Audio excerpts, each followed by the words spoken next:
Okay, game. Question and answer. Nasagot ko naman yung isa. Hindi pa, wala pa. 5 acronym to. Pag Mga nasagot mo acronym na isa, may price yan. Tig 1,000 isa. Ilabas mo muna para Okay, number kumana 1. yung utak ko. Number 1 acronym. Ano ibig sabihin ng ROI? Return Ayan. of investment. Okay na, nakaisa. Okay, correct. Next. Ano ibig sabihin ng NLEX? North Luzon Expressway. Mali. Oh, Ulitin mo. North Luzon Expressway. Tama. Tama. Okay. Next. Nakadalawa ka na. USB. 1,000. USB. Universal. USA.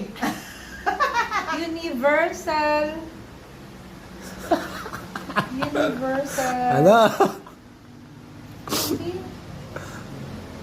O basta universal. Oh, wala. Hindi niya sagot. Universal. Oh. System. O tapos ano pa? Oh, wala. Hindi niya nasagot yung USB. USB is Universal Serial Bus. O yan, Universal Serial Bus. Serial bus. Bus yung connector niya. Okay. Next.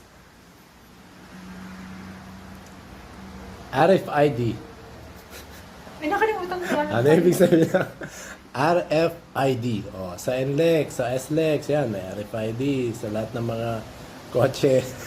Hindi ko rin alam yun. Ano? Ay, nilalangaw na yung pagkain niyo dyan. Ayan. RFID. Anong RFID? Oh, hindi niya alam. Hindi niya alam, mga kaibigan. Siya po ay laging dumadaan sa expressway. Pero hindi niya alam yung RFID. Nakalimutan ko. Ano? Ano?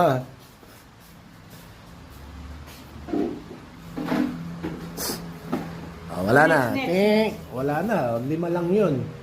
Mga tatlo pa lang yan. Hindi. ROI, USB, NLEX,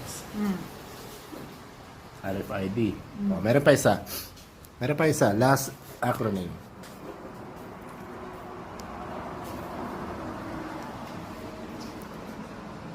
Ano yung sa Manila? Yung mga 3 ano lang. Oh, ano ibig sabihin ng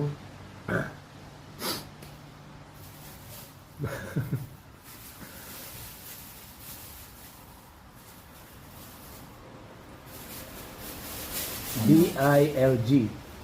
DILG. Department of Interior and Local Government. Mali! Kaya ano yun? Department of Oh, Interior and Local Government. hindi, kaya ano yun? Kaya Abalos. Yeah, DILG. Oo nga. DILG. Hindi, tama. Okay yan. Tama yung DILG.